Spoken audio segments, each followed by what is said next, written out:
La clase pasada vimos algunas generalidades de las bacterias. De repente, terminando, lo hago un repasito rápido que hago. Y vamos a ver los hongos y virus. La estructura de los hongos, vamos a ver que está compuesto por una pared celular y una membrana celular. Vimos que en las bacterias, que eran procariotas, la pared celular iba a estar conformada por peptidoglucano. En este caso, los hongos va a estar conformado por la quitina y glucano. Esa es una de las diferencias. Y mientras que la membrana celular va a estar compuesta por el ergosterol. Es una de las diferencias. Y otra que, bueno, las bacterias formaban parte de las procariotas y en este caso los hongos son eucariotas. Y acá siempre voy a estar colocando estos, como les comenté, para microbiología, libro básico, el Murray. Este libro, sí o sí lo tienen que revisar. Este también está en el Clinical Case, lo pueden revisar por ahí o si lo tienen en físico, porque el doctor saca gran parte de la teoría e información de este libro, de Murray. Así como para parasitología tienen al becerril, al botero, en este caso, y para fisiología tienen em, se me fue, al Guyton, para farmacología el Goodman, para microbiología es el Murray. Pero si pueden complementar con otros libros también, ya bueno, pero básico, básico este. La estructura de los hongos puede ser multicelulares o unicelulares. Decimos cuando una memotecnia es, o sea, más o menos para que se acuerden, ¿no? Multicelulares, vemos acá la I, pensamos en la fase filamentosa que van a ser. Tenemos fase filamentosa y fase levaduriforme. Y cuando pensemos en unicelulares, la primera U, pensamos en la fase levaduriforme, más o menos, la U con la U. Los unicelulares, levaduriforme, y los multicelulares, la fase filamentosa. Ambos van a ver, tenemos esta fase que la fase filamentosa está relacionada con cuando los mohos están formados por hifas, así que ya sabemos, esas son palabritas más o menos que no hay que acordarse, ¿no? Multicelulares, filamentosas, hifas. Y en el caso es unicelulares, levaduriforme, y ya no va a ser hifas, sino van a ser algo llamado pseudohifas. Estas hifas pueden ser, como dice acá, cenocíticas o multinucleadas, ¿no? Tenemos estas que son cenocíticas, o sea que no hay algo que las separe y se va a decir que está ubicada cuando está así dividido, separado por unos tabiques. Y bueno, al conjunto de hifas lo vamos a denominar micelio y conidios son unos elementos reproductores.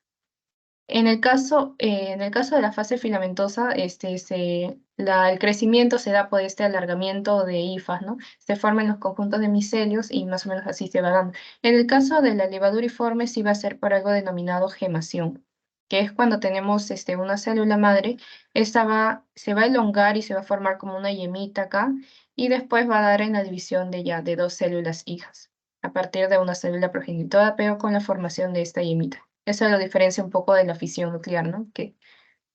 Em, que solamente de una célula madre ya salen dos células hijas, pero en este caso hay como este alargamiento, esta formación de una yema. Hongos patógenos fúngicos primarios y oportunistas. El término oportunistas siempre lo van a ver porque se denomina así a aquellos que van a hacer daño. Justamente acá les puse para que no se... Inmunocompetentes, inmunosuprimidos. Estas dos palabritas también acuérdense. Inmunocompetentes van a ser aquellos que van a tener bien, así como actualmente tenemos muy bien nuestro sistema inmunitario que puede defendernos, puede actuar y listo. Hay varios patógenos que uno puede estar en contacto, pero como este, están en el medio ambiente, a una persona que tiene bien su sistema inmunitario no pasa nada. A lo más que pueda dar tal vez un pequeño resfriado y eso se autolimita.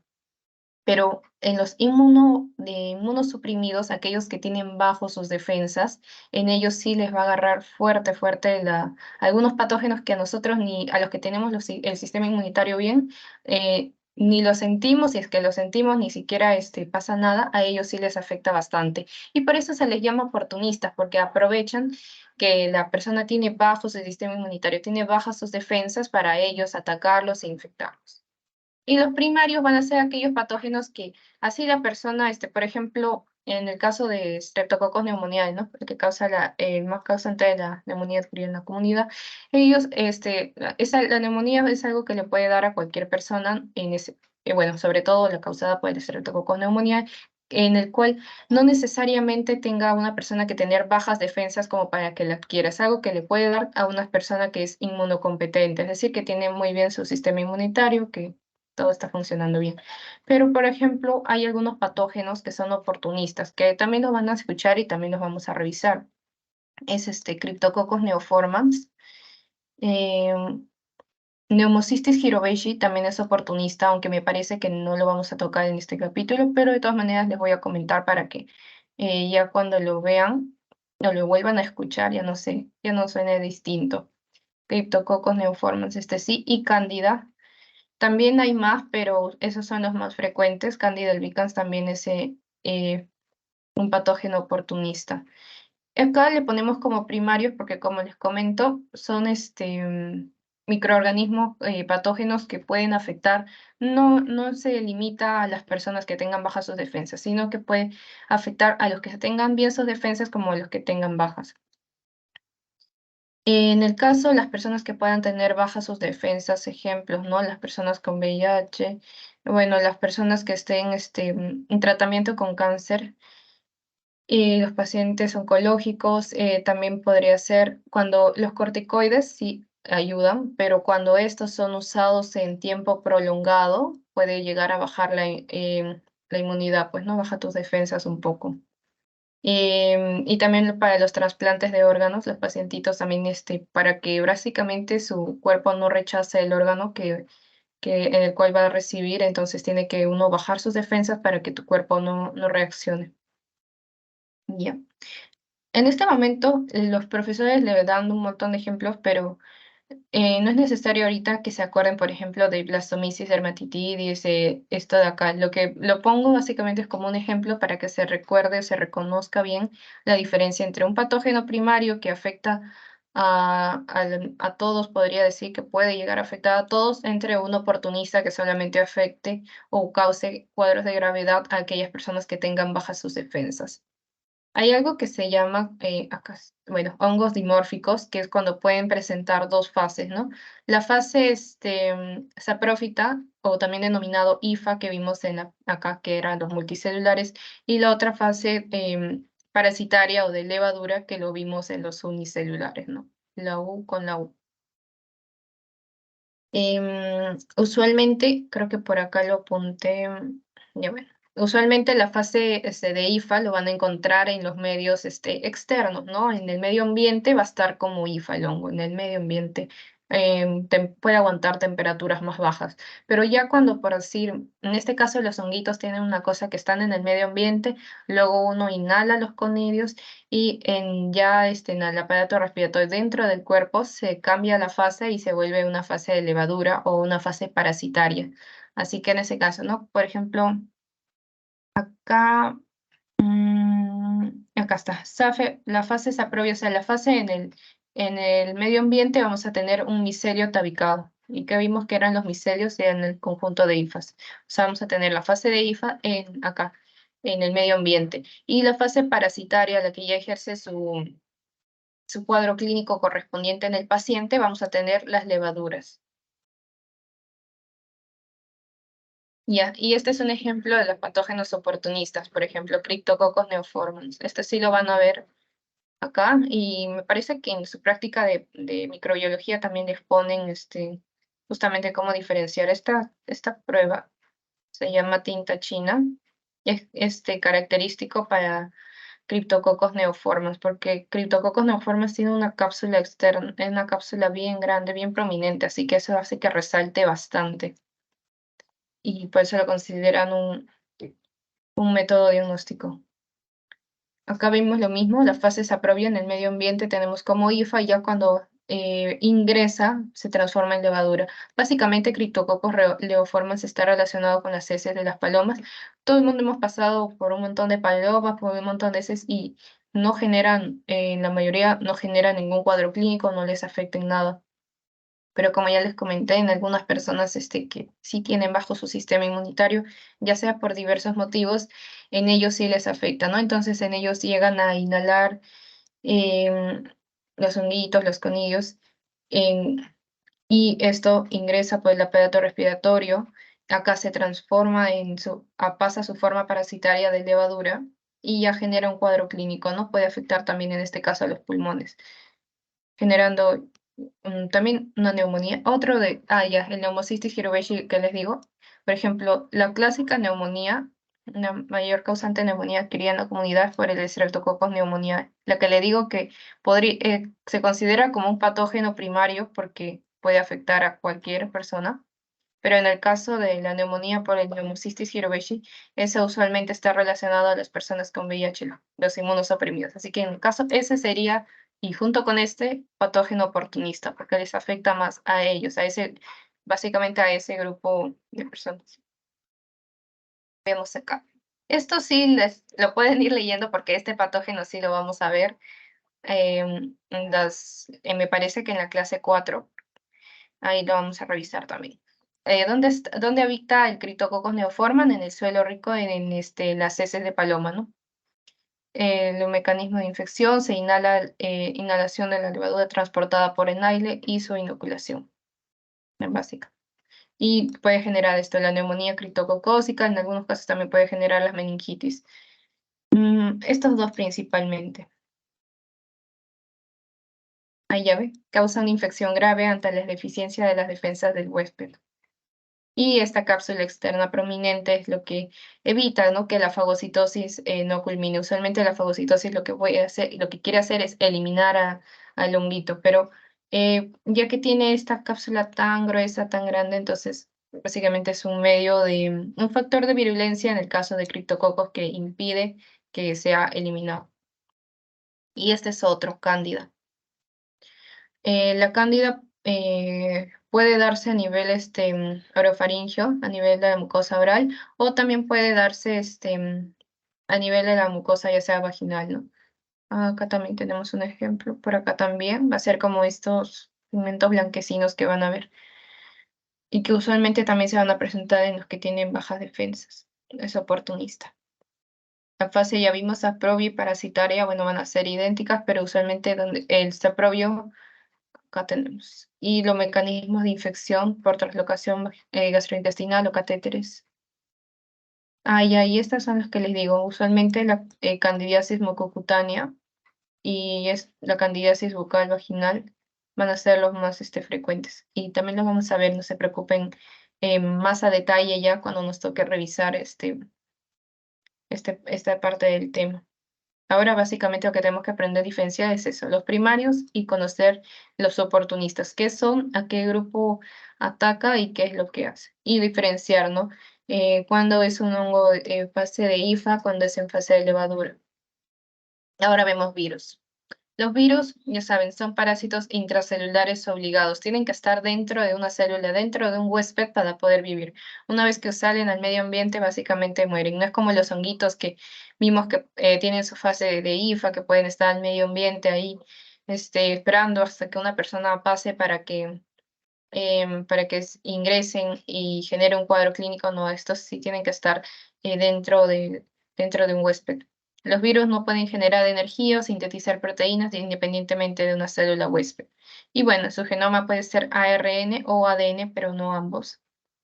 Y se caracterizan porque algunos van a poseer una cápside desnuda o con envoltura. Desde ya les menciono que cuando es con cápside desnuda van a ser más fuertes, más resistentes, mientras que cuando son solamente con envoltura van a ser más débiles, ya que esa envoltura es como una cubierta de glucoproteínas, de lípidos, y eso fácilmente se inactiva, ya sea con medios de detergente, medios ácidos, se pueden inactivar y hacen que el virus sea más sensible, mientras que cuando es con cápside desnuda ya no tienen ese medio para ser inactivados y son un poco más resistentes.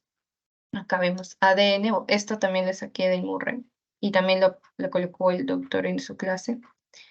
ADN, el genoma más las proteínas, tenemos el nucleocápside y ahí decimos que el virus solamente está con cápside desnudo. Mientras que si a este nucleocápside le agregamos estas glucoproteínas, esta membrana, ya se vuelve un virus con envoltura. Acá tenemos un concepto también de lo que es virión.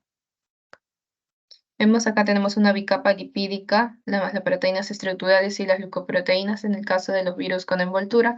Y los que tienen cápside desnuda solamente tenemos su genoma, su proteína y esa nucleocápside. Y acá también les pongo. Con cápside desnuda van a ser rígidos, capaz de soportar condiciones ambientales adversas, son resistentes y ay, resistentes a la desecación de los ácidos y detergentes. En el caso de las envolturas, les menciono, son más, se altera fácilmente y da lugar a que se inactive el virus. Es por ello que justo acá les coloqué, este es justo el virus del COVID, y vimos que tenía su envoltura. Y como tiene una envoltura, básicamente eso hace que al momento que uno haya estado haciendo las limpiezas, usábamos detergente, usábamos lejía, usábamos, en un tiempo empezaron a usar amonio cuaternario, básicamente porque como es un virus con envoltura, básicamente con estas soluciones se inactivan. Por eso que ya, y también los virus tenemos que van a ser ADN monocatenario, o sea, con una sola cadena, o bicatenario. De acá, usualmente la mayoría van a ser bicatenarios, que vamos a ver más que todo también al papilomavirus, que es uno importante, al adenovirus y al herpes virus. Estos se pueden transformar en ARN mensajero y luego realizar la síntesis de proteínas. Hay algo que también se conoce como ARN en sentido positivo y en sentido negativo.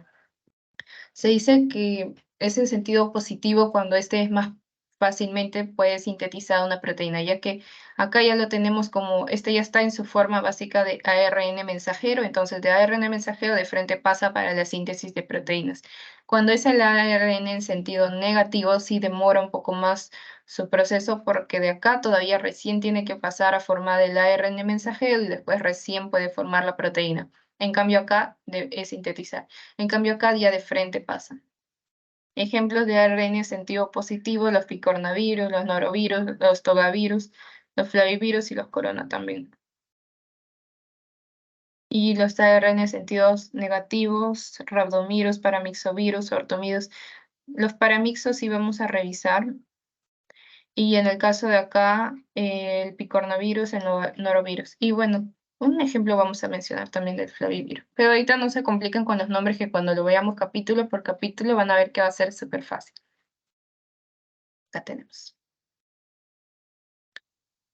Y la parte de replicación viral, ¿no? Para que un virus se replique, esta es la forma general en la cual primero el virus tiene que reconocer a su célula, ¿no? A la célula que quiere infectar. Luego se adhiere a ella, se une, se da de unión. Primero se reconocen por medio de los receptores y luego de la unión viene la penetración, el ingreso del virus a la célula. Una vez que ya ingresó, entonces ya ahora sí puede perder su envoltura, perder esa seguridad para luego soltar su material genético, ¿no? Entonces, pérdidas de envoltura y ahora viene la síntesis de las macromoléculas, ¿no? La síntesis temprana del ARN mensajero y de proteínas. Se replica la síntesis tardía de ARN mensajero, la modificación. Luego tenemos el ensamblaje de virus, porque básicamente lo que hace, ¿no? Se une, ingresa a la célula, luego busca replicarse, generar mayor cantidad de estos virus, y luego que ya infectó la célula huésped, lo que busca es salir y ir a infectar a más personas. Ya. Entonces se da el ensamblaje, la gemación, o sea, su reproducción de virus con envoltura, y posteriormente termina con la liberación del virus en lisis y liberación. Básicamente es eso. Creo que esta clase, como es generalidades, es rápido. Y siempre trato de hacerlo lo más resumido posible porque quiero evitar que sea un poco cansado. Ya recordemos, hongos, eucariotas, las bacterias ya habíamos visto, pared celular, quitina y glucano, membrana celular, ergosterol.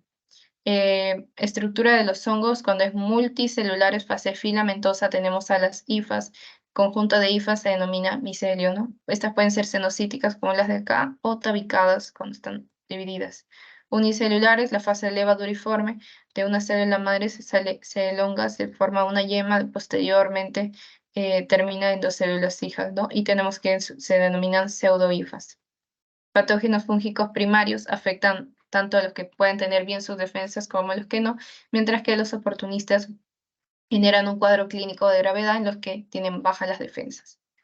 Ejemplos, ya vimos algunos, ¿no? De los oportunistas: Cryptococcus neoforme, Pneumocystis jirovecii, la Candida albicans. Y estas pueden ser fases saprobia en el medio ambiente como hifas o fase parasitaria, ya usualmente están a una temperatura corporal, por eso que se da más o menos dentro de ya de la persona en la fase levaduriforme. Acá ya les mostré cómo funciona este patógeno. Virus, hasta acordarse de virus, estos términos, ¿no? Con cápside desnuda y virus con envoltura. Virus con envoltura más sensible, mientras que con el cápside desnuda es más resistente. Y esta parte, ¿no? De cómo el genoma de ARN en sentido positivo de frente pasa para la síntesis de proteínas, mientras que en sentido negativo todavía tiene que sintetizar un ARN mensajero para que recién pueda pasar a proteína. Y esta parte de la replicación viral. Y creo que les voy a mostrar un poquito de la clase pasada, porque igual yo vi en su postes que habían unas cositas que creo que no quedaron del todo claro, así que vamos a hacer un resumen rápido. De acuerdo que seguro que a ustedes también les tocó su docente en antropología y revisaba usualmente cada semana un resumen del tema. Y de cierta manera, a las finales, cuando llevamos ya para el examen, uno básicamente a veces sin necesidad que te pongas a estudiar todo a tan detalle, pero como ya lo estabas viendo seguido, ya te acordabas. Así que vamos a hacer eso, aparte por sus compañeras que recién se han estado integrando y no todos han podido asistir a la primera asesoría. Pero vamos a hacer un resumen rapidísimo. Ver. Ya, este sí es un resumen.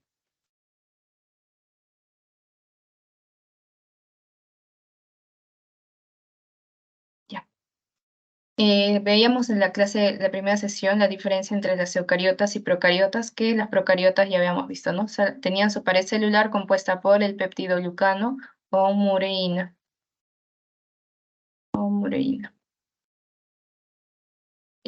Se diferenciaba en que en el caso de las eucariotas, bueno, teníamos, aparte de que tiene ya su membrana celular, tenía una membrana nuclear, mientras que en el caso de las procariotas no la tienen, solamente vimos que tenían su membrana celular, y que esta iba a ser la zona en la que, la membrana celular, en la zona en la que ocurre la respiración celular, mientras que en las eucariotas es por medio de los mitocondrias. Ya habíamos visto, ¿no? Dentro de las eucariotas, y acabamos de ver a los honguitos.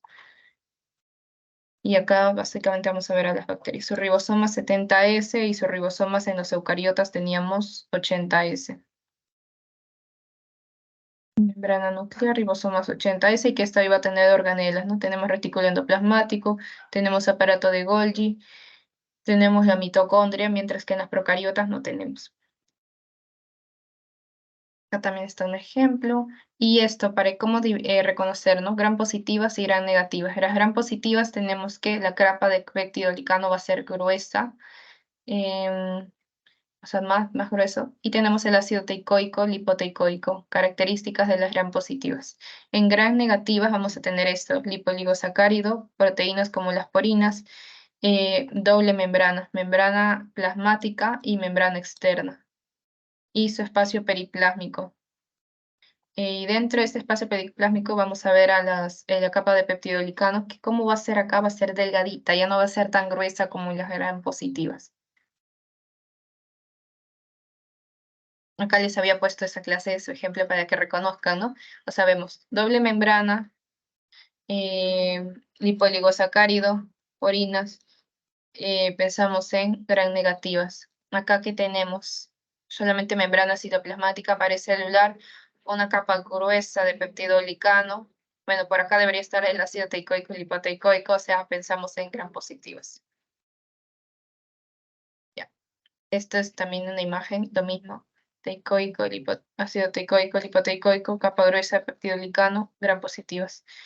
Lipoligosacáridos, peptidolicano delgadito, porinas, pensamos en gran negativa. Según la forma, tenemos cocos, diplococos, estreptococos, estafilococos, cuando es en racimo de uvas. Staphylococcus aureus es un ejemplo, Streptococcus pyogenes, ejemplo, Diplococos, Neisseria meningitidis, Neisseria gonorrhoeae, Vibrio, vamos a ver a Vibrio cholerae, Espiroqueta, vamos a ver a Treponema pálido, causante de la sífilis, más adelante todavía. Y esto, ¿no? ¿Cómo se da la síntesis de inhibición celular mediante un beta-lactámico? Tenemos la bacteria, dijimos que teníamos la pared celular estaba conformada por peptidolicano. Este peptidolicano, a su vez, tiene unos componentes como el N-acetilglutámico y el N-acetilglucosamina. Básicamente, este componente ya tiene es como unos ladrillitos que tienen que estar juntados constantemente en el caso. El peptidolicano para que pueda mantenerse estable esa pared celular, tiene que estar unido a su PBP. Pero, ¿qué hace el beta-lactámico? Es un grupo de antibióticos. Este beta-lactámico se secuestra el PBP y se lo queda para él. Y entonces, ¿cómo queda la bacteria? ¿Cómo queda el peptidolicano? Queda solito, sin su medio de fijación. Y como queda solito, sin su medio de fijación, esto conlleva a la muerte de la bacteria, ¿no? Porque se genera una inestabilidad en su pared celular y ya, pues, eso hace que pueda ser eliminada fácilmente. Básicamente esa es la actividad que ejercen los beta-lactámicos. Inhibición de la síntesis de la pared celular. Y lo van a volver a ver en farmacología. Y cuando lo vean ya va a ser más sencillo porque ya lo hemos visto ahorita. Esta es la parte ya completa. Esto también lo saqué del rank de farmacología y lo saqué de un artículo que el doctor también lo menciona en clase. Que básicamente es lo mismo que les expliqué. El beta-lactámico se une al PBP, se lo gana y deja estos componentes, que forman la capa de peptidolicano, los deja libres, los deja sueltos. Inhibe la formación de su pared celular adecuada y a falta de una formación conlleva la muerte bacteriana. Lipopolisacárido vimos que era uno de los componentes de las gram negativas. Tenemos al lípido, está conformado lípido A, su región core y su antígeno. Lípido A ejercía una actividad endotóxica, una actividad inflamatoria. Mientras que, bueno, la parte del antígeno O va a ser la diferenciación de serotipos, de cepas, o una bacteria puede ser similar a otra en algunas características, pero si hay algo que se denomina serotipo que cambia, entonces ya hace. Un ejemplo de esto vamos a ver bueno, eh, no es ese exactamente, pero, o sea, un ejemplo de que hay varios serotipos es en un tipo de virus, el virus de papiloma humano. Ese, por ejemplo, tiene varios serotipos. Dentro de ellos, los que son cancerígenos, más cancerígenos, son los 16 y 18, ¿no? Y, o sea, forman parte del virus del papiloma humano. Aparte tenemos 6 y 11, son múltiples serotipos. Todos forman parte de un mismo virus, pero hay algo que lo hace cambiar, que hace que genere. Y distinto, si da, por ejemplo, el 6 o el 11, puede ser que solamente genere unas verrugas que, bueno, se va a autolimitar en eso, pero si genera uno 16 o 18, eso puede ser que sea más cancerígeno. Así que ese es un como que concepto en lo que se diferencia en lo que es los serotipos. El genoma bacteriano, tenemos a los plásmidos, que van a ser elementos genéticos extracromosómicos, los cuales se replican de forma independiente, y estos a su vez pueden llevar genes de resistencia de antibióticos. Transposones van a ser como, ahí te lo voy a mostrar en una imagen, genes saltarines, no tenemos el ADN está conformado de una manera que tiene que ser exacta y basta que haya un solo cambio para que ya se altere, ¿no? Entonces puede ser que el transposón, este elemento esté por aquí, pero luego pasa y ya no está por acá, sino que se traslada hacia el otro lado, pero en un mismo genoma. Y los bacteriófagos van a ser estos virus que atacan bacterias y van a llevar la información. Acá lo tenemos, este es un bacteriófago, que agarra, va a una célula, se lleva la información de esta y la lleva de otra célula. Este proceso se llama transducción. En el caso de la conjugación es por medio de un pili. filisexual, que es como esto, como una jeringuita que agarra y le lleva la información directo, de acá para allá, mientras que este es por medio de un intermediario. Transformación, hay una célula, podría decirse, murió y su ADN quedó libre. Entonces, esta célula agarra e incorpora a su genoma un ADN externo que encuentra. Y la transposición, ya vimos, transposón. De un lado pasa a otro lado en un mismo genoma. Esta también es la forma más completa. Esto la pueden encontrar también en el Murray. Y hasta ahí. Veo que ingresaron más chicas. Gracias, chicas. Ver.